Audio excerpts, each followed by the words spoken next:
You do not know you are the last. That is the first thing to understand about the life you are about to live. There's no word in your language for extinction.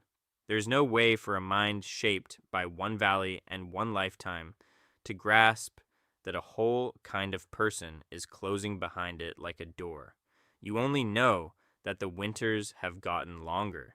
You only know that the fires you find on the horizon are no longer your family's fires. For roughly 400,000 years, your people held this continent. Not barely, not clinging on.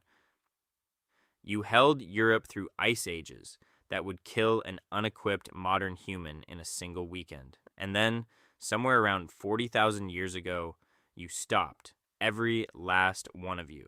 Here is the part that should unsettle you.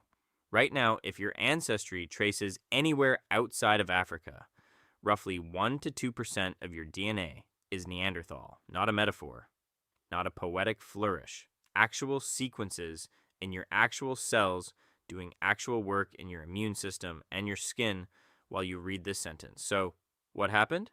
Let's go and live it. Start with the body you are standing in. You are short and you are dense. Your chest flares out like a barrel to hold larger lungs. Your nose is enormous, and it is enormous for a reason, because it warms and humidifies freezing air before that air ever reaches your lungs. Your brow ridge is a solid shelf of bone. Your brain case, on average, is slightly larger than the one in the skull of the person reading this. You are not a brute.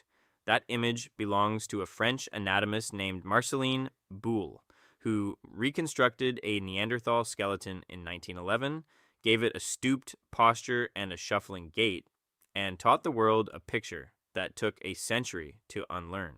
The skeleton he was working from belonged to an old man riddled with arthritis.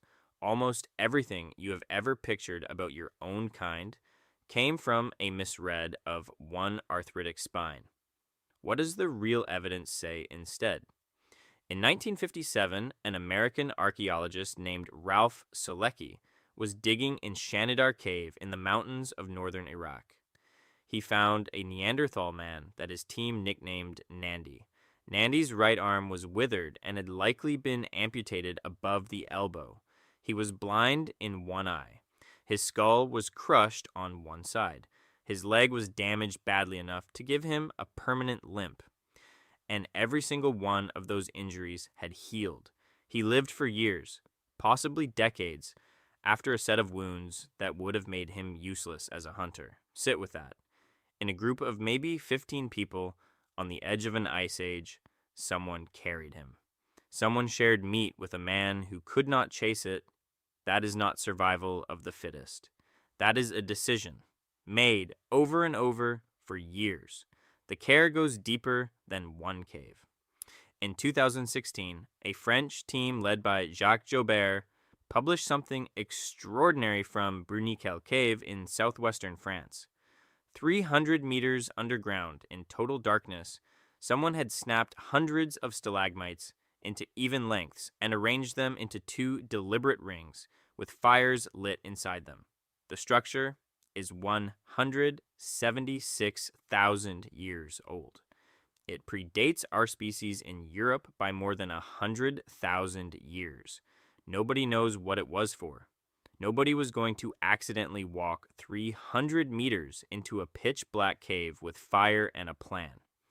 And in Krapina, Croatia, a researcher named Davorka Radovcic re-examined a box of old museum bones in 2015 and found 8 white-tailed eagle talons with cut marks and polish on them, arranged as though strung. They are around 130,000 years old. Someone made jewelry. Someone wanted to be seen a certain way. So let's reconstruct a day. It is late winter.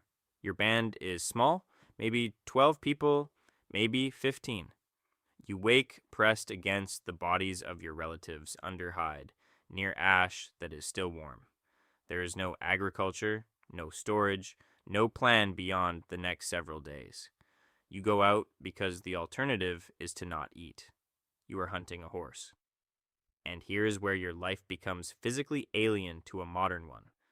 because you do not have a bow and you barely have anything you can throw with force. Your spear is a heavy thrusting weapon. To use it, you have to be close enough to smell the animal. You have to be close enough for the animal to kill you. Two researchers, Thomas Berger and Eric Trinkus, once compared the pattern of injuries on Neanderthal skeletons to injury patterns in modern occupations, and the closest match they found was rodeo riders.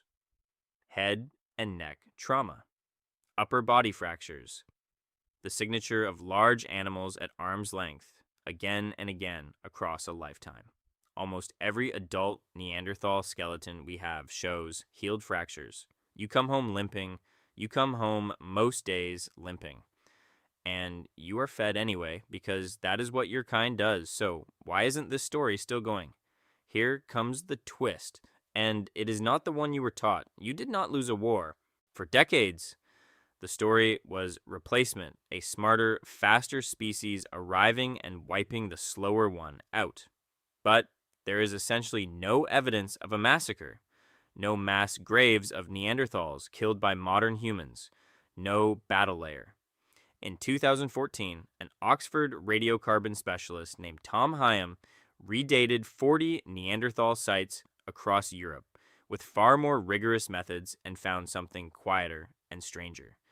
Neanderthals and modern humans overlapped in Europe for something like 2,000 to 5,000 years. Thousands of years of sharing a continent. That is not an invasion. That is a long, slow neighboring. What killed you was arithmetic. In 2010, a Swedish geneticist named Svante Pääbo did what everyone said was impossible and sequenced a Neanderthal genome out of ancient bone powder. He later won a Nobel Prize for it. And what that genome showed, and what every genome sequenced since has confirmed, is that your population was tiny and thinly spread.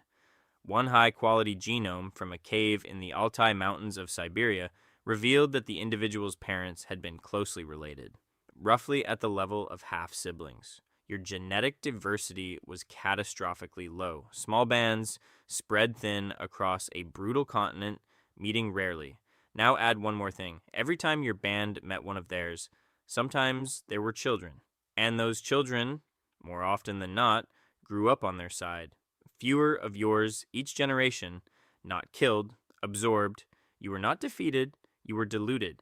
There is a cave at the very southern tip of Gibraltar called Gorham's Cave, where a team led by Clive Finlayson has excavated some of the latest Neanderthal traces in Europe. On the bedrock floor, someone carved a deliberate crosshatch pattern into the rock. A grid, a design with no practical function, made by a Neanderthal hand near the end. Imagine being one of the last of your family group in that place. You would not have experienced it as an ending. You would have experienced it as a bad decade. Fewer people at the meeting places. A cousin who went east and never came back. Longer walks to find anyone who spoke like you. Loneliness, but with no name for what the loneliness meant. Would you have known? Could anyone possibly know? And now walk it forward 40,000 years into your own body. That Neanderthal DNA in you is not decoration. Specific inherited variants shape how your immune system reacts to infection. Others affect keratin, which builds your skin and your hair. Pääbo and his colleague Hugo Zeeberg found in 2020 that a stretch of chromosome inherited from Neanderthals is associated with how severely some people respond to certain respiratory infections, while a different Neanderthal-derived segment appears to be protective.